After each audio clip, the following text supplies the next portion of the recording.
All new technology needs to be researched to see if something new development might work for the city. Have you looked at new developments? We have studied different sources. We've looked at surface water, I believe is what I'm hearing. I would say that IDEM would consider anything that's coming from the river under the influence of groundwater, which would require surface water, I'm sorry, which would require a higher level of treatment. Manned 24 hours a day. That's not true.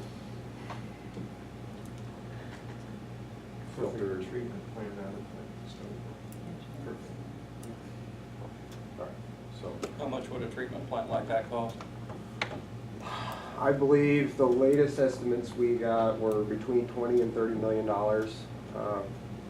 to keep your current level of service with a surface water filtration plant. It's very rare that a community moves towards a surface water plant when there is groundwater available. Groundwater is preferred option here in Indiana. It's not only the capital cost, it's the operating water. Correct. I can tell you, the communities that we work with that use surface water, because that's the only option they have. Not only do you have the additional capital costs, it's the operational expense to run those. Those communities have rates substantially higher than what we're talking about here. Absolutely. Questions, comments? Yes, sir. My name is Tanner Buffenbarger. I'm just a homeowner around here. I have 3 young daughters. I'm looking at a substantial price increase for my bill as well. I had 2 questions. One, is there anything in place to dissuade people from moving back and drilling their own wells within the city or within city constraints, I guess?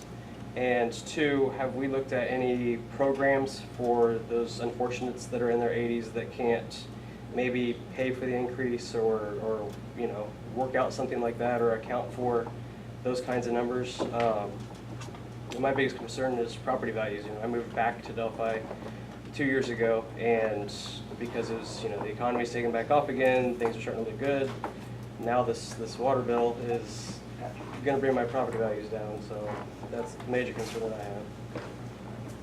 We'll start with drilling wells. Superintendent Myers, you want to address that with people drilling wells in the city? Is that something we allow? We don't allow it, no. And if you did drill up, if you have a well in the city, and if it goes bad, the city's responsible to repair it or hook you to city water. And hooking you to city water is the first option. Is there an ordinance? We've talked about it, and I believe there is. I haven't looked at it.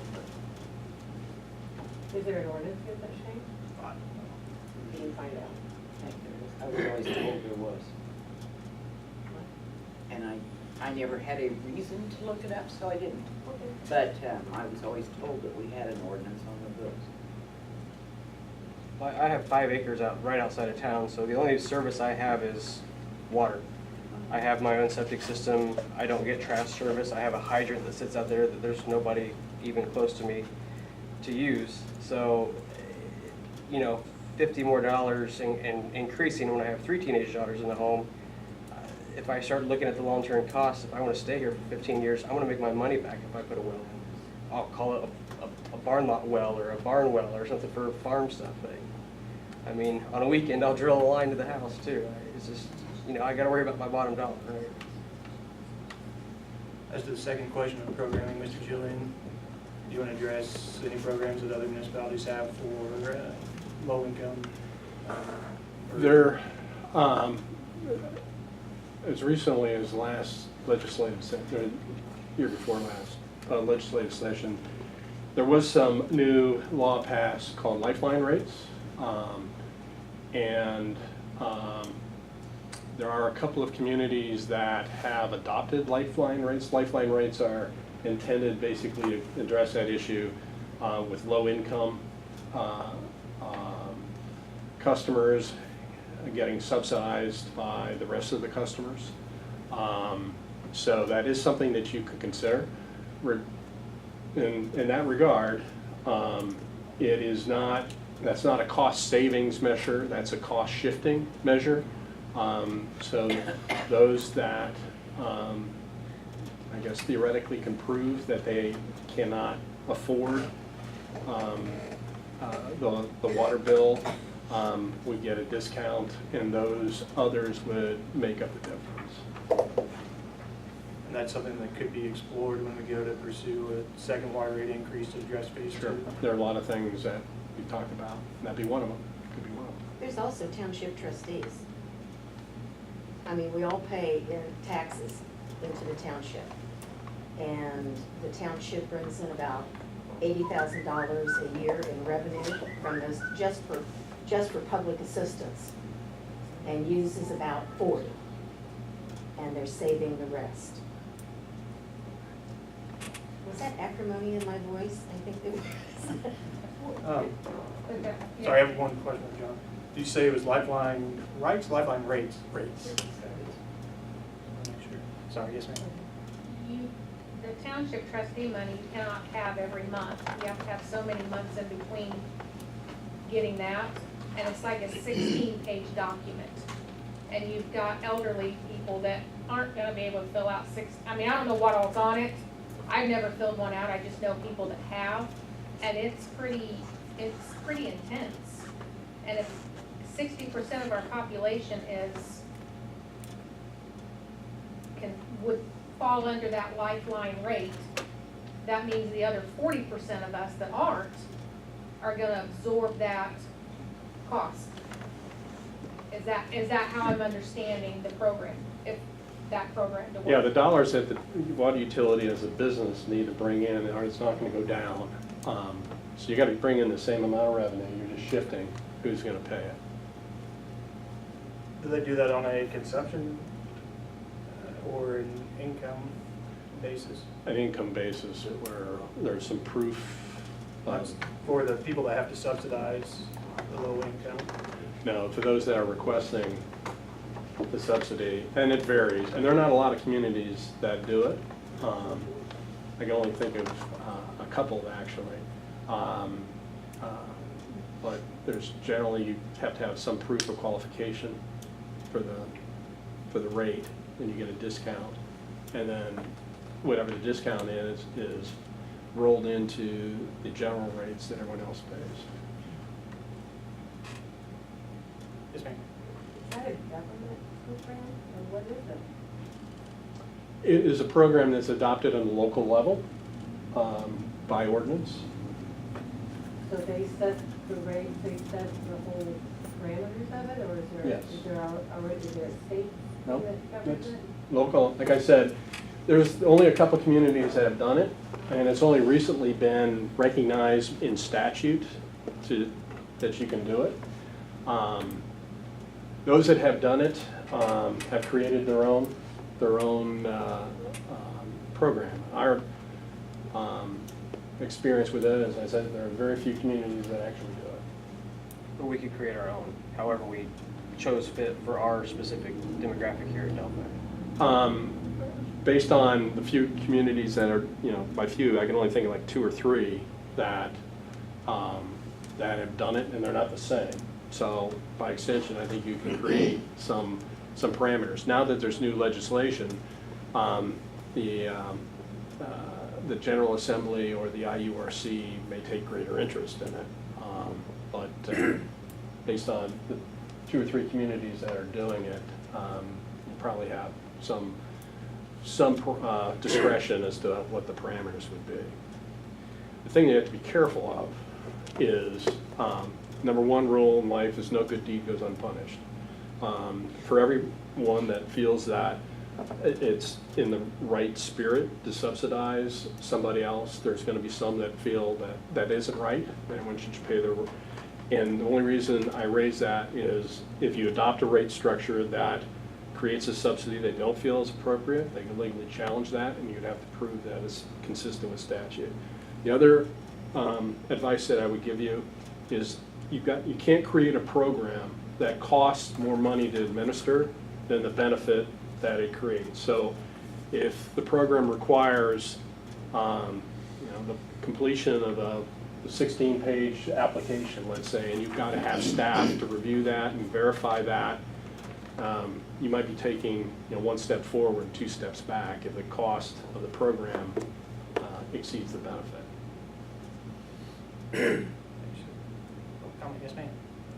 Since the first rate increase is lower than what you originally anticipated, what's the second rate increase going to be? We don't know at this point. We have an estimate that the total rate increase would be 135%.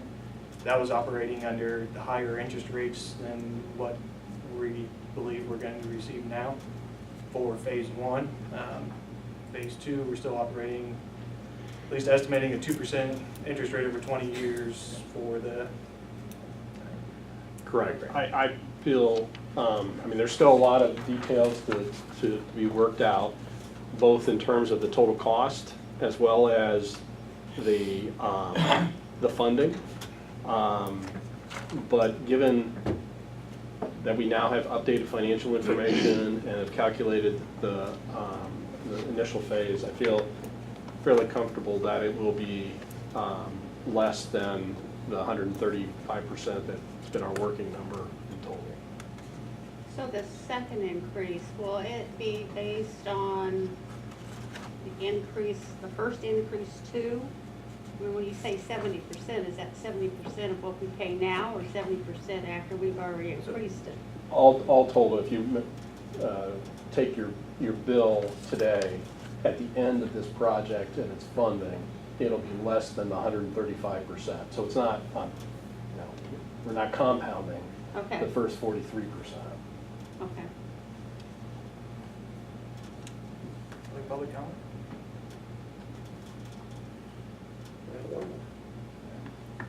Yes, sir. I'd just like to address my fellow city councilmen. Tonight, we've heard a lot of, we don't know, I assume, I don't know, I think so, and probably when it comes to IPC. But the bottom line is, the due diligence has not been done in consideration of IPC. We don't know a lot of things. I'm not here to try and say, let's don't do a thing. That's not my objective. My objective is to do the job that I was elected to do, and that is to be the best steward of the citizens and the taxpayers' rates and the money that comes into the city. That's it. I don't think this is the best option. That's why I keep voting no. And I think there's other options out there that have not been addressed, that need to be addressed and looked at. We don't have figures on a lot of those things to where we can sit here and say this is the best option or that is the best option. We simply don't know. We've had this option and this option alone, and that's the only way we've been led down the path. So that's where I stand on this, and I encourage the rest of the council to look at this through those eyes. Thank you very much. Mr. Myers, yours? I'd just like to make a comment to Brian, if I could. Brian, you said you sat there all those years and did nothing, correct? Well, we never passed the vote on it Okay. yet. Then, now your reasoning is, we gotta do this because something's gotta be done, correct? So what if it's wrong? You got it wrong then for not doing nothing, and you're just doing it because. Well, you're What dealing if with that's wrong? hypothetical, Denny, and, I could get up and walk down them stairs and fall and die.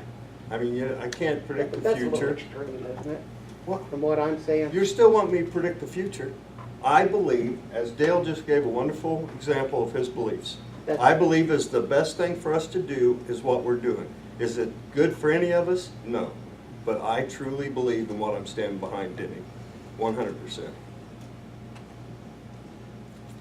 Have you researched any other options besides what's been talked about in these meetings? I've been doing this now for, this will be my 10th year, I believe, and this option has come across the table for them 10 years, several times, with the same people and the same story, doing the same thing. So That answers my question, one option, right.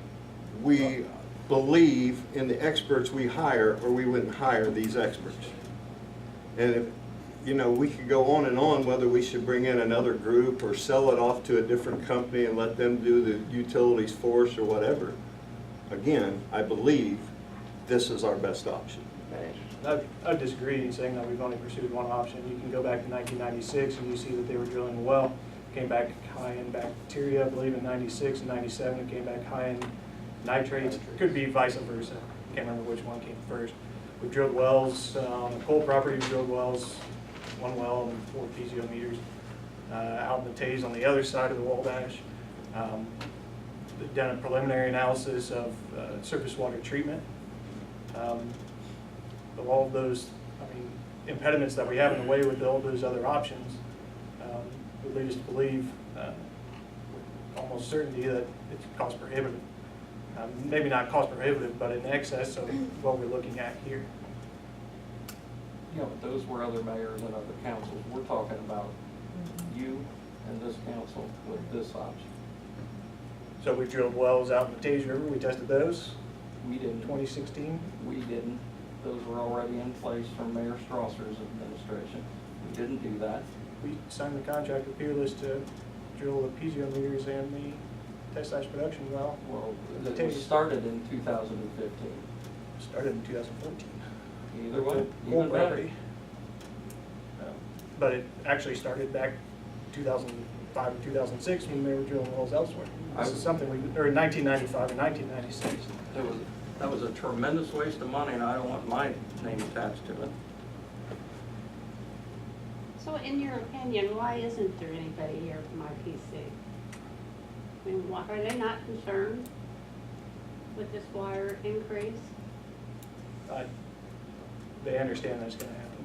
They understand that it's necessary to happen to continue to provide them with the same quality and quantity of water that we've continued to provide them since 1989, 1990, How do we know that, though? because I've talked to them. We haven't. I mean, I'm not Wait a calling. minute, whoa, I'm not- whoa, whoa. With all due respect, Mr. Mayor, you just said you haven't met with them. So now you're telling me you have talked to them? I haven't met with them on the agreement. I said, Okay, 20 so minutes are ago you that I've telling talked me to them there twice is a an month on the agreement phone. pending? no, I said earlier that an agreement is not in the city's best interest because we would be taxable on our bonds. That's the meeting that I've been talking about, is setting a meeting to have an agreement.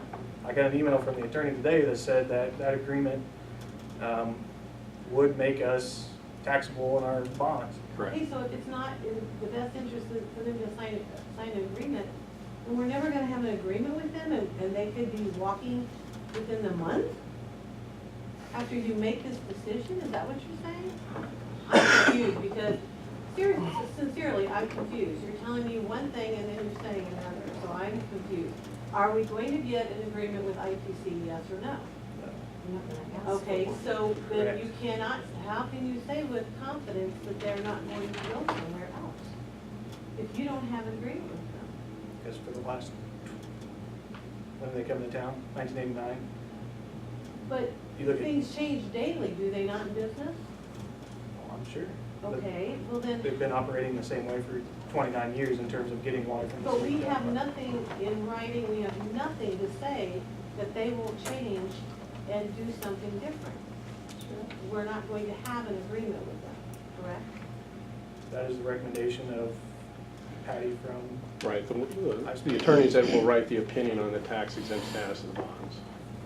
Okay, Have an but maybe in agreement. my simple mind, from a business standpoint, that seems like bad business to not have an agreement with your number one ratepayer that could leave tomorrow? 82% right there.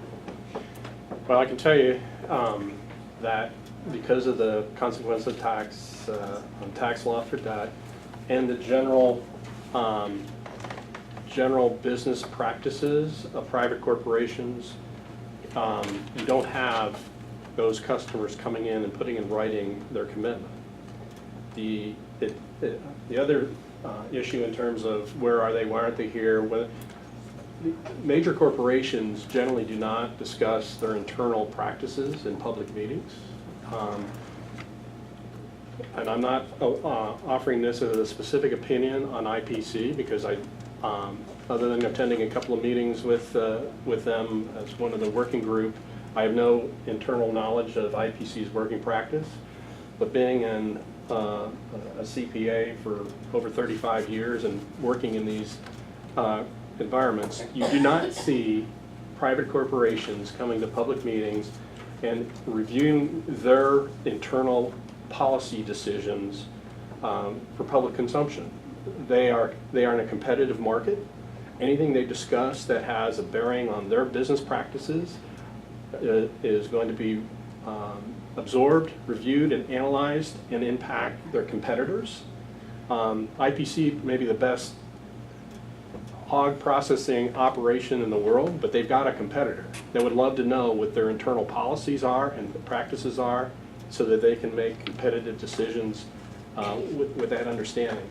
You're not going to get IPC here to tell you what they're going to do. It's just not going to happen. Never asked for them to be here to tell us what they're gonna do. I'd just like to hear what they think of this situation, period. That's not internal stuff. I think the mayor, Dale, just to say, I didn't respond to you. I was responding to some of the comments to the public. I think I heard the mayor say that you've had those conversations with IPC. Certainly the couple of meetings I attended, the tone of their conversation was one of continuing to be a member of the community and a customer of the water utility. I certainly didn't hear anyone say that if you raise rates, we're going somewhere else. So, I mean, that is probably as strong as feedback that you're going to get. If they wanted to make a public statement to do something other than that, that'd be great. It would not be the normal practice. I think we're taking them for granted. I'm not sure how to, well, I guess I don't need to respond. I didn't, no, I wasn't asking for one. That was just a statement. I think we're taking them for granted. Yes, ma'am. So, is it fair to say that you have had conversations with IPC and that they are aware of the of the rate increase that's going to? Yes, sir. They are very much aware. Okay, and there was no threat from them that they're going to leave. Do you know if probably water is not the only thing that increases in time, over time, for a business such as theirs? That would be probably a safe assumption as well. Just like for all of us, it's safe to assume that other parts of our budgets, are impacted by increases over time. We're in a situation where our rates have not increased in decades, and so now we're at a point where, if we don't act and don't move forward, I for one sure don't want to see Delphi, not be in a position where we can welcome people into the community. But I can guarantee that there will be no one coming to this community if well 4 and 5 go dry, or if we have to if a tower fails, then we have to take the system down. All those are statements assuming that we want to do nothing, and that's not what we've said. We've said it over and over again. That is not what we want to do. We just want to do the right thing. And we've had engineering studies. From one company, yes. And based on what Mr. Joanne just said, he said that the IPC is not going to disclose what they would do business-wise. Well, then how can you say with confidence in all your conversations, Mayor, that you believe they will be here if what he is telling you is that they're not going to disclose what they're going to do?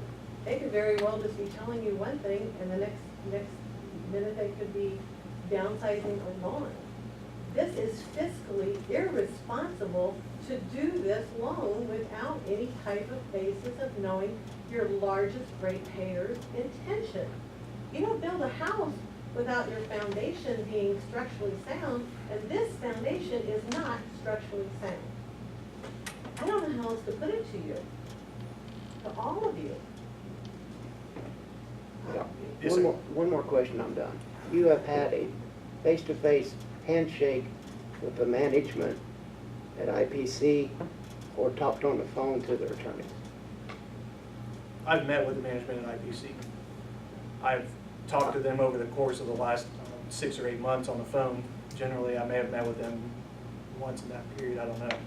The meeting that I was referring to was a meeting for an agreement that until today thought would be something that we're pursuing. But I've met with their management. We sat down in this room probably multiple times towards the end of last year talking about looking at an expansion, looking at what they would like to see, what we would like to see. We've met with them multiple times.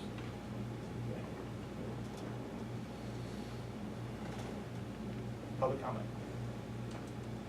Yes, sir. With all this talk with IPC, as it was stated earlier that IPC was drilling 2 wells, well, I'm in constant contact with their utility supervisor out there, and as far as I know, they are not drilling 2 more wells out there. The 2 wells that Councilman Sewer were talking about have been capped since they were drilled.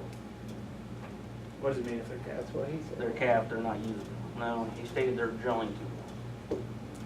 I They're capped. apologize, they're already drilled, they're already capped. They've had 4 wells out there since forever. Their water is unsuitable for processing. They're regulated by USDA. They have to use their water. For now. It would cost them billions to treat that water a year. That's my opinion.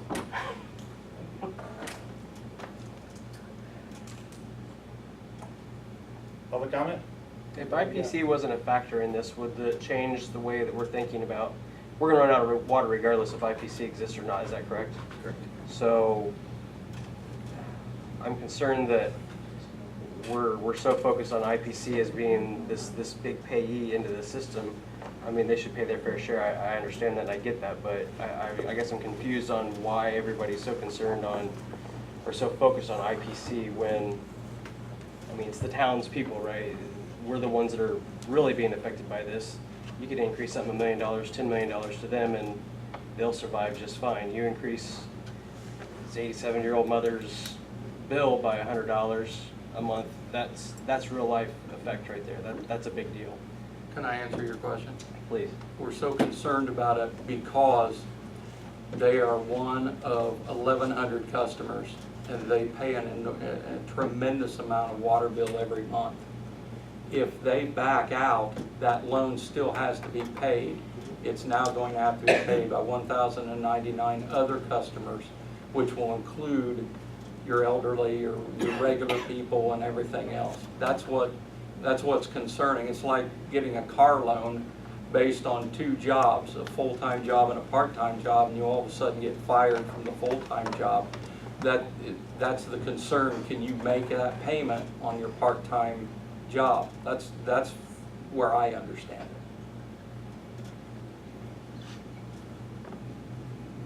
Well, there's lots of concerns that we've been addressing for since March at least.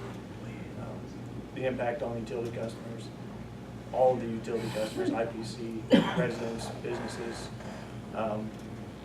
concern of what? Schools, I'm sorry. I've just been sitting here thinking about the school corporation and the increase there, as well as the county at the jail. I think the sheriff put in another 50 grand in his, but, I mean, and everybody here pays those taxes too. So that's, you know, just, I'm sorry to No, interrupt you. I mean, the county jail's top 5. Yeah, oh yeah. Utility customers, school corporation, depending on what meter, I think watering the football field, watering the baseball or soccer field, both very high. Anderson's is Laundromat. Laundromat And, here. yeah. I won't say. I've got your numbers here if you want to look at them afterwards for the 42.6% increase. There's multiple concerns on multiple fronts. And I think we've had a number of discussions. Just to be clear though, I'm sorry, I didn't mean to interrupt you. Just to be clear though, when something is said against this, there's a lot of accusation that you can't address and can't take care of hypothetical situations. I'd submit to you that we're doing this and moving forward based on a lot of hypothetical assumptions and situations with that too. One's not any better than the other. I have a question. I'd like to ask John. What three communities were you talking about that they're, have their own, put in their own water rates and stuff? The lifeline rates? Yes. City of Wabash has one for wastewater. City of Noblesville has, I believe, for both water and wastewater, and the third one I can't recall. And John, just to be clear, the bill's still the same. The overall debt is still the same, and so with the lifeline, some people will be able to pay less than the rate, but then everybody else makes up for that. Is that what That's I'm correct. understanding? Okay. Correct. That's kind of what I thought. Redistribution of the monies. Yeah, yeah. If everybody's paying 20 now, all of a sudden somebody pays 10, the other people got to pay 30. So it's not a grant program or anything? No. Other public comment?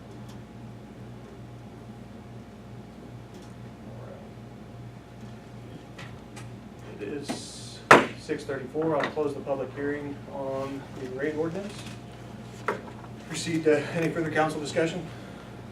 I have a problem with not knowing what, not I think it's gonna do, but we don't know what they're gonna do. We don't know what I have a problem with not knowing what the stone quarry is gonna do. 5 years from now, they could be 200 foot deeper than what they are right now. Our wells will have to be re-drilled. We'll have the same situation that we're in right now. That's why I voted no. And I'd like for people to know that. Another thing is, they're talking about building a new jail. They don't know where they're gonna put it at yet, but they're talking about where they existing jail. They're one of the main contributors of our water using. Will they still be on city water, or will they be on well water that they're gonna have to drill? We don't know. Water rate, 42.6%. We don't know when they're gonna start, and they may start in January. We were told in the previous meeting, they may start in October or December or November. But probably speaks more right than any of it. It'll probably start in January.